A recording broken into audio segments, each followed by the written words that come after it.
ଆଗକୁ ହେବାକୁ ଥିବା SSD ମେନ୍ ଏକ୍ଜାମ୍ ପାଇଁ ଆମେ ଯେଉଁ ପ୍ରଶ୍ନ ଶୃଙ୍ଖଳାଟି ଆରମ୍ଭ କରିଛନ୍ତି ସେହି ପ୍ରଶ୍ନ ଶୃଙ୍ଖଳାରେ ଆଜି ଆମେ ଅନ୍ୱୟ ପଦ୍ଧତି ବିଷୟରେ 20ଟି ପ୍ରଶ୍ନ ଦେଖିବା ଆଉ ସେ 20ଟି ପ୍ରଶ୍ନକୁ ଠିକ୍ ଭାବରେ ବୁଝିବା ଆଉ ଜାଣିବା।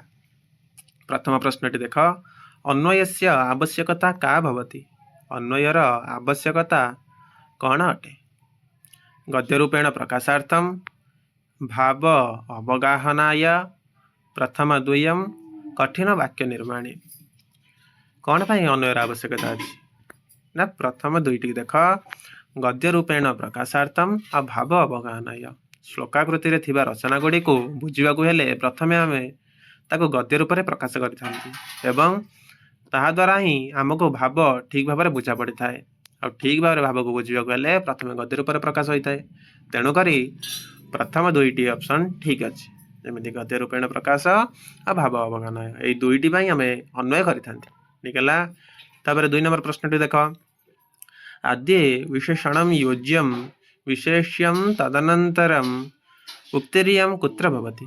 ଏଇ ଉକ୍ତିଟି କେଉଁଠି ଅଛି? ବାକ୍ୟ ଅନୁବାଦରେ ଅଛି କି, ନା ଖଣ୍ଡାନ୍ୱୟରେ ଅଛି, ନା ଦଣ୍ଡାନ୍ୱୟରେ ଅଛି, ନା ପଦ ନିର୍ମାଣରେ ଅଛି? ନା ଦଣ୍ଡାନ୍ୱୟରେ ଅଛି। ଦଣ୍ଡାନ୍ୱୟର ଲକ୍ଷଣକୁ ବର୍ଣ୍ଣନା କରିବାକୁ ଚାହିଁ ଲେଖାଯାଇଛି, ଆଦ୍ୟ ବିଶେଷଣଂ ଯୋଜ୍ୟଂ ବିଶେଷ୍ୟଂ ତଦନନ୍ତରଂ ତ୍ୱାନମୂଲ୍ୟ ପ୍ରବୃତ୍ତି ଏବଂ ପୂର୍ବଂ ଦଣ୍ଡାନ୍ୱୟୀ ଭବେତ୍। ଏଇଭଳି ଦଣ୍ଡାନ୍ୱୟର ଲକ୍ଷଣ ଅଛି। ତେଣୁ এই ଶ୍ଲୋକଟି କାହାର ଅଟେ? ନା ଦଣ୍ଡାନ୍ୱୟର ଅଟେ। ତେଣୁ ଏଠି ଅପସନ୍ ସି ହିଁ ହେଉଛି ଆମର ଠିକ୍ ଉତ୍ତର, ଦଣ୍ଡାନ୍ୱୟ। ଠିକ୍ ଅଛି। ତାପରେ ଚାଲ 4 ନମ୍ବରକୁ ଚାଲ, ନା 3 ନମ୍ବର ପ୍ରଶ୍ନକୁ ଚାଲ। ଉନ୍ନତ ସ୍ତରରେ କା ପଦ୍ଧତି ଉପୟୁଜ୍ୟତେ? ଉନ୍ନତ ସ୍ତରରେ କେଉଁ ପଦ୍ଧତିର ଉପଯୋଗ କରାଯାଏ? ନା ଉନ୍ନତ ସ୍ତରରେ ଦଣ୍ଡାନ୍ୱୟର। ଏଇଥର ପ୍ରଶ୍ନ ଆସିଥିଲା କି ଦଣ୍ଡାନ୍ୱୟ ପଦ୍ଧତିର ଉପଯୋଗ କେଉଁ ସ୍ତରରେ କରାଯାଏ ନାହିଁ, ବା ଏହା ଭିତରୁ ଏଇଟା ଦେଇଥିଲା କି ଦଣ୍ଡାନ୍ୱୟ କହିଲେ କ'ଣ, ଏଇଭଳିଆ ପ୍ରଶ୍ନଟି ଆସିଥିଲା LTRରେ। ସେଠି ଦେଇଥିଲା ପ୍ରାଥମିକ ସ୍ତରରେ ନୋପୟୁଜ୍ୟତେ, ଏଇଭଳିଆ ଉତ୍ତରଟି ସେ ଦେଲା। ପ୍ରାଥମିକ ସ୍ତରରେ ଦଣ୍ଡାନ୍ୱୟ ପଦ୍ଧତିର ପ୍ରୟୋଗ କରାଯାଏ ନାହିଁ। ଦଣ୍ଡାନ୍ୱୟ ପଦ୍ଧତିର ପ୍ରୟୋଗ କେଉଁଠି କରାଯାଏ? ନା ଉନ୍ନତ ସ୍ତରରେ କରାଯାଏ। 4 ନମ୍ବର ପ୍ରଶ୍ନ ଦେଖ, ପ୍ରଶ୍ନୋତ୍ତର ବିଧି କୟା ପଦ୍ଧତ୍ୟାଃ ନାମାନ୍ତରମ୍? ପ୍ରଶ୍ନୋତ୍ତର ବିଧି ଏଇ ଯେଉଁ ନାଁଟି ଅଛି, ଏ କେଉଁ ପଦ୍ଧତିର ନାମାନ୍ତର ଅଟେ? ଅନ୍ୱୟ ପଦ୍ଧତିର ଅଟେ, ନା ଖଣ୍ଡାନ୍ୱୟ ପଦ୍ଧତିର ଅଟେ, ନା ଦଣ୍ଡାନ୍ୱୟ ପଦ୍ଧତିର ଅଟେ, ନା ଆରୋହ ପଦ୍ଧତିର ଅଟେ? ନା ଏଇଟା ଖଣ୍ଡାନ୍ୱୟ ପଦ୍ଧତିର ଅଟେ। ଖଣ୍ଡାନ୍ୱୟକୁ ଆଉ କ'ଣ କୁହାଯାଏ? ପ୍ରଶ୍ନୋତ୍ତର ବିଧି କୁହାଯାଏ। ଏଇଭଳି ଅନ୍ୟ ପଦ୍ଧତି ମାନଙ୍କର ମଧ୍ୟ ଅନ୍ୟ ନାମ ଗୁଡ଼ିକ ମନେ ରଖିବ, ଯାହାକି ପରୀକ୍ଷାରେ ଆମକୁ ସହାୟକ ହେବ। ଠିକ୍ ଅଛି। ତାର 5 ନମ୍ବର ପ୍ରଶ୍ନ ଦେଖ, କୟାଃ ପ୍ରଣାଲ୍ୟାଃ ବ୍ୟାକରଣ ଆଧାରିତାଃ ପ୍ରଶ୍ନ ଭବନ୍ତି? କେଉଁ ପ୍ରଣାଳୀରେ ବ୍ୟାକରଣ ଆଧାରିତ ପ୍ରଶ୍ନ ଗୁଡ଼ିକ ଥାନ୍ତି? ନା ଦଣ୍ଡାନ୍ୱୟ ପଦ୍ଧତିରେ। ଦଣ୍ଡାନ୍ୱୟ ପଦ୍ଧତିରେ ହିଁ ବ୍ୟାକରଣ ଆଧାରିତ ପ୍ରଶ୍ନ ଥାଏ। ଆଉ ଖଣ୍ଡାନ୍ୱୟରେ କେଉଁଭଳି ପ୍ରଶ୍ନ ଥାଏ? ନା ସାହିତ୍ୟ ଆଧାରିତ ପ୍ରଶ୍ନ ଭବନ୍ତି। ତାପରେ ପ୍ରଶ୍ନରେ ହିଁ ସେଇଟା ଅଛି କି ସାହିତ୍ୟ ଆଧାରିତ ପ୍ରଶ୍ନ କୁତ୍ର ଭବନ୍ତି। ମନେ ରଖିବ, ଖଣ୍ଡାନ୍ୱୟରେ। ବ୍ୟାକରଣ ଆଧାରିତ ପ୍ରଶ୍ନ ଦଣ୍ଡାନ୍ୱୟରେ, ସାହିତ୍ୟ ଆଧାରିତ ପ୍ରଶ୍ନ ଖଣ୍ଡାନ୍ୱୟରେ। ଠିକ୍ ଅଛି। ତାପରେ ଦେଖ, ଦଣ୍ଡ ଇତି ଅସ୍ୟ ଦଣ୍ଡମିତି ଅସ୍ୟ ପଦସ୍ୟ କୋ ଅର୍ଥ? ଦଣ୍ଡ କହିଲେ ଏଇ ପଦଟିର ଅର୍ଥ କ'ଣ? ଯେଉଁ ଦଣ୍ଡ ପଦଟି ଅଛି ଦଣ୍ଡାନ୍ୱୟରେ, ସେ ଦଣ୍ଡ ପଦଟିର ଅର୍ଥ କ'ଣ? ନା ଦଣ୍ଡ ପଦଟିର ଅର୍ଥ ହେଉଛି ବାକ୍ୟ ବା ବାକ୍ୟ। ଠିକ୍ ହେଲା। ଦଣ୍ଡ ପଦର ଅର୍ଥ କ'ଣ? ବାକ୍ୟମ୍। କାରଣ ଆମେ ଶ୍ଲୋକଟିକୁ ଗୋଟେ ବାକ୍ୟରେ ସଜେଇବା, ବାକ୍ୟଟି କେମିତି ହେଇଥାଏ? ଗୋଟେ ଦଣ୍ଡ ସଦୃଶ ହେଇଥାଏ, ଗୋଟେ ସରଳ ହୋଇଥାଏ। ତେଣୁ ଦଣ୍ଡପଦର ଅର୍ଥ ଏଠି କ'ଣ ଦେଇଛି? ନା ବାକ୍ୟ। ଠିକ୍ ଅଛି। ଏଟା ବି ମନେ ରଖିବ। ଏଟା ବି ଷ୍ଟେଟ୍ର 2-3 ଥର ପଚାରି ସାରିଛି, ଏଥର ବି ପଚାରି ଦେଇପାରେ। ଆମେ ସାଧାରଣ ଭାବୁଥିବା ପ୍ରଶ୍ନକୁ ଛାଡ଼ି କଠିନ ଆଡ଼କୁ ସବୁବେଳେ ଯାଆନ୍ତି, କିନ୍ତୁ ପରୀକ୍ଷାରେ ବହୁତ ସାରା ଏମିତି ସାଧାରଣ ପ୍ରଶ୍ନ ଥାଏ ଯେଉଁଗୁଡ଼ିକ ହିଁ ଆମର ଭୁଲ ହୁଏ। କଠିନ ପ୍ରଶ୍ନ ଭୁଲ ହେଲେ କିଛି ଅସୁବିଧା ନାହିଁ, କାରଣ ଏଇଟା ସମସ୍ତଙ୍କର ଭୁଲ ହେଇପାରେ। ସମସ୍ତଙ୍କର ନହେଲେ ବି ଅଧିକାଂଶ ପିଲାଙ୍କର କଠିନ ପ୍ରଶ୍ନ ଭୁଲ ହେଇପାରେ, କିନ୍ତୁ ସରଳ ପ୍ରଶ୍ନ ତ ସମସ୍ତଙ୍କର ଭୁଲ ହେବନି ନା। ତେଣୁକରି ସରଳ ପ୍ରଶ୍ନ ଗୁଡ଼ିକ ଆମର ଭୁଲ ନ ହେବା ଦରକାର। ତେଣୁକରି ଆମେ ଠିକ୍ ଭାବରେ ସରଳ ହେଉ ବା କଠିନ ହେଉ ଠିକ୍ ଭାବରେ ପଢ଼ିବା। ତାପରେ ଦେଖ, ବିଦ୍ୟା ଦଦାତି ବିନୟମ୍ ବିନୟାତ୍ ଜାତି ପାତ୍ରତାମ୍, ଏଇଭଳି ଗୋଟେ ଶ୍ଲୋକଟେ ଅଛି। ଏ ଶ୍ଲୋକଟି कस्या विधे उदाहरण ये कौ विधिर उदाहरण अटे खंडान्वयर ना दंडान्वयर श्लोकटी दंडान्वयर अटे ठीक है तापर प्रश्नटी को देख प्राथमिक स्तर ऐसा विधि नोपयुक्त अर्हति प्राथमिक स्तर रे यही विधिटी उपयुक्त करने प्रयोग करने उपयुक्त नुहे कौटा ना प्राथमिक स्तर में आम आगु पढ़ले कि प्राथमिक स्तर में दंडान्वयर प्रयोग करा जाए ना तेणु ये उत्तर कौन हम दंडान्वय ताले दंडान्वयटा क्यों स्तर में उपयोग करा जाए दंडान्वयटी आमर उन्नत स्तर में उपयोग करा जाए ठीक है तापर देख 9 नंबर प्रश्न कर्तृकर्म क्रियास्तावत् श्लोके योज्य ततः परम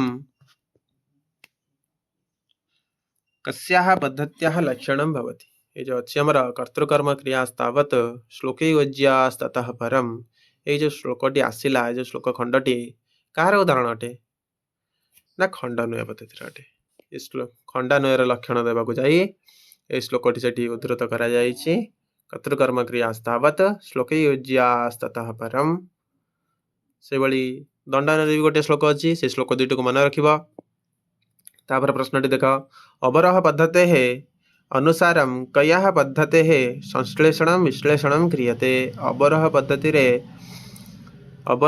अनुसार क्यों पद्धति रे संश्लेषण विश्लेषण करा जाए ना खंडान्वय पद्धति रे जो भली अवरह पद्धति रे संश्लेषण विश्लेषण होता है ठीक से ही भली खंडान्वय पद्धति रे मध्य संश्लेषण विश्लेषण करा जाए ठीक है तापर 11 नंबर श्लोकटी प्रश्नटी देख श्लोक पाठे का पद्धति उपयुक्ता श्लोक पाठ समय यही मध्यरु क्यों पद्धति उपयोग करा जाए उपयुक्त अटे बा प्रयोग करा जाए आरोह पद्धति एटा आम जानी व्याकरण रे अवरोह पद्धति व्याकरण रे प्रत्यक्ष पद्धति गद्य रे तेणु आ बढ़ला कौन आमर अन्वय पद्धति हूँ आमर पद्य रे बा श्लोक पाठ रे जदि क्या भी आसन ये प्रश्न गुड़िक आमको परीक्षा बहुत सहजरे समाधान करने को मिलता है केमिति आम जब जानी ना कि उत्तर कौन हम कि अन्य गुड़ाक तो जानते ना 4टा ऑप्शन जब आम देखा